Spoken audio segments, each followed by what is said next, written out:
Mayong adlaw, gikumpirma sa Police Regional Office kon PRO 11 nga dunay duha ka mga individual sa Davao Region ang nabiktima sa stray bullets atol sa New Year celebration.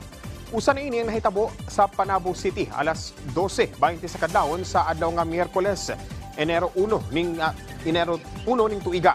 Din usa ka estudyante ang naigo sa saag nga bala sa ulo nga bahin. Samtang nahitabo ang ikaduhang insidente pasado alas 5 sa kadlawon sa samang adlaw sa Sulup, Davao del Sur. Dino sa ka 22 anyos nga lalaki ang nakabati o paminhod sa wala nga bukto niini nga naigo sa gidudahang bala sa .45 ka kalibre sa armas.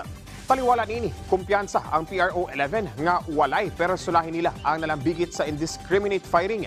Bisan og wala gipatuman ang muzzle taping sa ilang hanay sa pagsugat sa tuig 2025. Gikumpirma sa Southern Philippines Medical Center kon SPMC nga zero incident sila kung walay natalang pasyente nga nabiktima sa pabuto atol sa pagsugat sa tuig 2025. Sumala sa Medical Chief sa SPMC nga si Dr. Ricardo Audan, samang sitwasyon sab ang nahitabo atol sa pagsugat sa tuig 2024. Din wala sab sila'y na-admit nga pasyente tungod sa pabuto.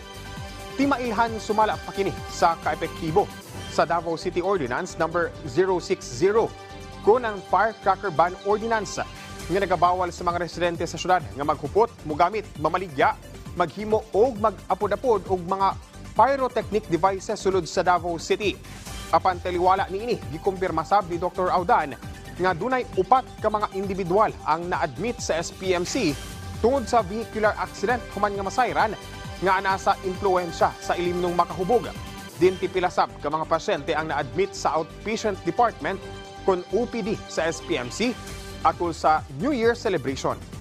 Ug mao kadto ang mga nagunang balita dinhi sa PTV Davao. Ako si Jay Lagang para sa Pambansang TV sa Bagong Pilipinas.